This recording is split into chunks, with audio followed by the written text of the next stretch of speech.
So, Paul, two new faces in the door this week then, with Harvey Arajo and Dylan Markande. How pleased are you to get those two in? Oh, delighted. Absolutely delighted. I think through pre-season we probably had a hiccup or two, especially with injuries.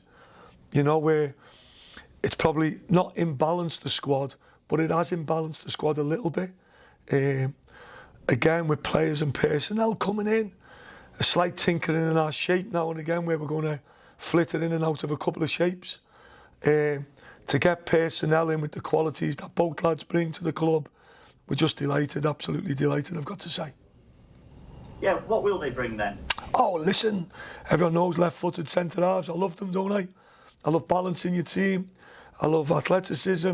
I love being able to handle the ball and defend. Harvey brings so much qualities. Again, it's his first loan and we've got to respect that. You know, these young lads are coming through really good environments. You know, Fulham have been outstanding to deal with.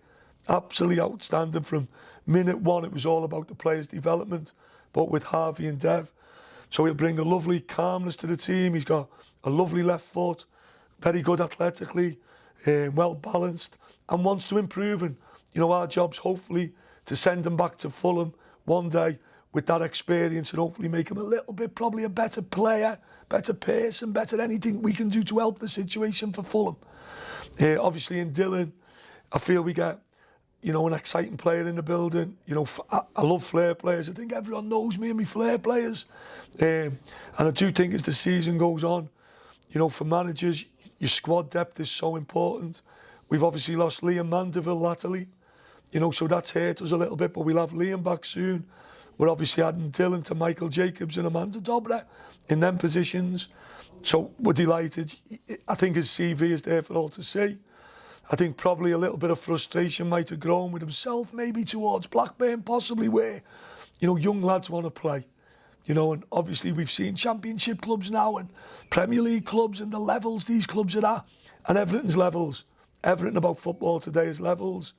You've only got to look at the Burnley game this week at Luton to see a Burnley team dropping down a league that they couldn't win in. And then all of a sudden in the Championship, they look like the team that they really are, which is a fantastic football team. But they're 90% the same lads that went in the Premier League. So the challenges for us all are levels.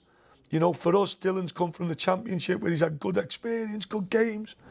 We want to get him a lot of the ball and we want him to be explosively positive for us and give us that bits of penetration that maybe we lack at time to time, you know, in the present. And being able to attract those two players from clubs who are higher up the divisions, does that just show what a good place you're in at the moment, that you're able to attract those players to Chesterfield? I just think that's our football club. Liam, that's not me. You know, managers are managers, coaches are coaches. I think, you know, from my time being back at Chesterfield now, I've really enjoyed the fact of watching the club grow in front of my eyes. And that's just not on the pitch, that's off the pitch. That's the media guys, the training facilities, the infrastructure of the stadium. And like everything, we all need help. You know, I've had great help from, you know, Mike, John and Andy initially, you know, the community trust guys. Then the handover to Phil and Ash has been what I'd call just amazing for our football club. You know, you see the pride we have at Derby on Tuesday night. You know, I go down the tunnel listening to all them supporters singing, yet we just lost a game of football. And like I say all the time, you don't have to win football matches to make your supporters happy. Football's a changing game now where, you know, social media and there's all different outlets. Supporters can't be kidded. And when they see you give everything that you've got, they'll always clap you off the pitch. We're a team very much in transition now, like the modern day people say. There's been changes, there's new comings in. I know our supporters will give us the time we need. We're not going to just juggernaut leagues and just go mad through leagues. That's not us. But what we're trying to put together is a team that's full of pace and energy and that can air teams, but also can keep more clean sheets than we did last year, that's for sure. It's still 2 more weeks to go until the end of the transfer window. Do you still feel like you need to add a little bit more? Yeah, we're on a roll, aren't we? We're on a roll. I think what we've done well, Liam, I think, you know, and managers will always have comments about other clubs. It's what people do. They'll always be about money and finance and all of the above. We've signed a lot of players now, younger players. You know, Kane Drummond, Bailey Hobson, you know, Vontae Campbell. You know, these lads have come in. Dev's come in from Fulham. Harvey's come in. We've got Amanda Dobra. We've got James Berry. We're a very more based now on, you know, project stroke, people we can develop, as well as bringing in signings of the likes of Paddy Madden, Shea Dunkley. So I feel that our recruitment's been very good this summer now. Like all clubs now, we need that bit of time for players to embed in our club, to develop on the pitch, for us to grow as a team. You know, and I'm confident our supporters will give us that time, because I think they're enjoying watching us play at the minute. And have you had any good news this week on injuries with Tom Naylor and Devon Tanton since the Derby game? Again, we won't give too much away. I'm sure Lee watches managers' interviews. That's why I don't like doing them, Lee, just to let you know. So we won't give a lot away. We travel across to Crewe tomorrow. Really looking forward to a good game. I watched Crewe play at Barrow last week, and they were, in my opinion, they were the better team on the pitch on the day, albeit they lost 1-0. They've gone to Rotherham in a really tough fixture for anyone, and come off the wrong end of a 2-1 similar to ourselves. They've got some really good players. They've got a clear identity and a good style of play. You know, very much in the traditional Crewe ways. And they can hurt us tomorrow. Without a shadow of a doubt, Crewe can hurt us.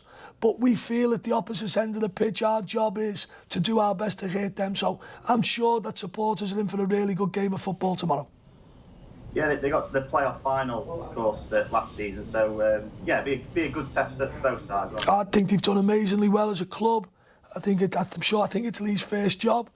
And I remember his positivity after they lost the first leg against Doncaster, and had done the game for Sky. And I actually commented right after the game how the manager's literally gone in that dressing room, and his first words were, "This tie's not over." And it wasn't. So great credit to Lee and his Crewe team for getting to Wembley. Unfortunately, we've been there, Lee. That losing at Wembley is a tough one, but life goes on. You know, Crewe will be expected this year to have a good season for whatever it looks like for Crewe. They'll certainly play good football along the way, and they will win a lot of football matches.